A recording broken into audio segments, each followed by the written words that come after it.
বিটিআৰবাসী ৰাইজক প্ৰথমতে আমি আমাৰ শ্ৰদ্ধা জনাইছোঁ, ধন্যবাদ জ্ঞাপন কৰিছোঁ। আমাৰ এই চৰকাৰৰ বিটিআৰ চৰকাৰৰ বিজেপি পিপলৰ দ্বাৰা গঠিত প্ৰমোদ বৰদেৱৰ নেতৃত্বৰ চৰকাৰৰ আজি আমাৰ 15 সংখ্যক অন্তিমখন সেশ্যন আছিলে, অধিৱেশন আছিলে। এই অধিৱেশনৰ জৰিয়তে মই পাৰ্লিয়ামেণ্টাৰী এফেয়াৰ্ছ EM হিচাপে আমাৰ এই 5 বছৰীয়া যি কাৰ্যকাল আমি সমাপ্ত কৰিবলৈ গৈ আছোঁ। আজিৰ অন্তিমখন বাজেট আমি সমাপন কৰিলোঁ।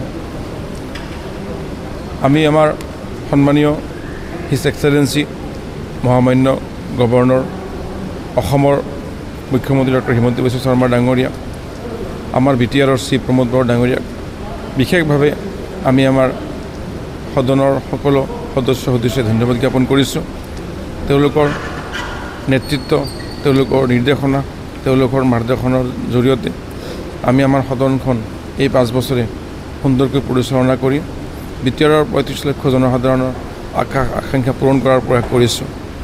লগতে মই এটা কথা উনুকিয়াম যে 17 বছৰৰ আমাৰ যোৱা চৰকাৰৰ বহুতখিনি কামে কৰিবলগীয়া আছিলে, বহুত ক্ষেত্ৰত গেপ আছিলে, বহুত সূক্ষ্ম, বহুত দীৰ্ঘম্যাদী চিন্তাধাৰা আছিলে, সেইবোৰ কিন্তু তেতিয়া নহ'ল। আমাৰ চৰকাৰৰ মুৰব্বী প্ৰমোদ বৰদেৱৰ নেতৃত্বত আমি বিটিআৰৰ সকলো কাৰ্যকৰী সদস্য, আমি সাধাৰণ সদস্যসকলে এইখিনি পূৰণ কৰাৰ ক্ষেত্ৰত প্ৰয়াস কৰিছোঁ। ৰাইজৰ যি দাবী, ৰাইজৰ যি সমস্যা, ৰাইজৰ যি আশা আকাংক্ষা, দীৰ্ঘদিনীয়া যিবোৰ বিষয় আছিল, সেইবোৰত আমি গুৰুত্ব প্ৰদান কৰাৰ কাৰণে যথাসম্ভৱ প্ৰয়াস কৰিছোঁ এই 5 বছৰৰ কাৰ্যকালত।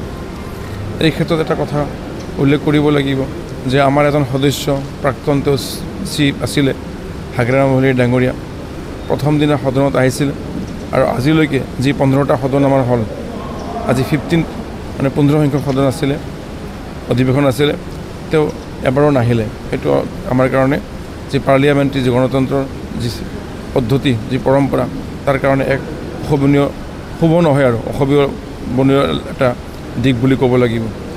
ৰাইজৰ প্ৰতিনিধি, ৰাইজৰ কাৰণে যদি সদনত উপস্থিত নাথাকে, বিষয়টো খুব এটা ভাল বিষয় নহয়।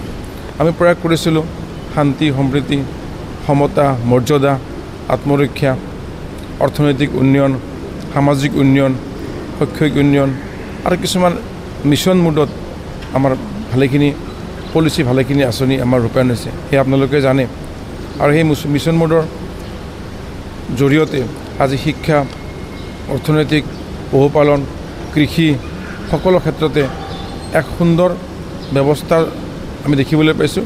আৰু এইসমূহৰ লগত জড়িত যিবোৰ আমাৰ জনসাধাৰণ আছে, এই বিষয়বোৰৰ লগত যিসকল জড়িত আছে, তেওঁলোকে সকাহ পাইছে আৰু নিজৰ ছ'চিঅ' ইকনমিক ডেভেলপমেণ্ট, লাইভলিহুড ডেভেলপমেণ্টৰ কাৰণে তেওঁলোকে ধুনীয়াকৈ আগবাঢ়ি আহিছে, সেয়া আমাৰ দৃষ্টিগোচৰ হৈছে।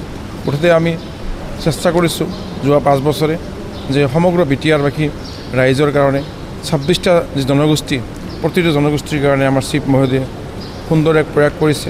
তেওঁলোকৰ শিক্ষা, সাহিত্য, সংস্কৃতিৰ উজ্জীৱিত কৰাৰ কাৰণে, তেওঁলোকক আৰু অধিক তেওঁলোকৰ উত্তৰণৰ কাৰণেও কিছুমান প্ৰয়াস কৰা হৈছে, কিছুমান ব্যৱস্থা হাতত লোৱা হৈছে।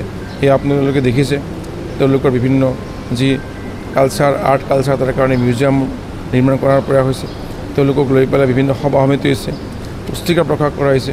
গতিকে বিটিআৰৰ আটাইবোৰ জনগোষ্ঠী, জাতি জনগোষ্ঠীয়ে যাতে সুন্দৰভাৱে, শান্তিপূৰ্ণভাৱে এই বিটিআৰত বসবাস কৰিব পাৰে, আমি তাৰ কাৰণে চেষ্টা কৰিছোঁ যোৱা 5 বছৰে। মুঠৰ ওপৰত আমি আমাৰ চৰকাৰখনৰ সকলোৱে আমি এটা কথা জানো যে এই চৰকাৰৰ দ্বাৰা যাতে ৰাইজে শান্তি সম্প্ৰীতিৰ লগে লগে অধিকাৰ, সমতা, সমন্বয়ন আৰু জীয়াই থকাৰ যিটো ব্যৱস্থা,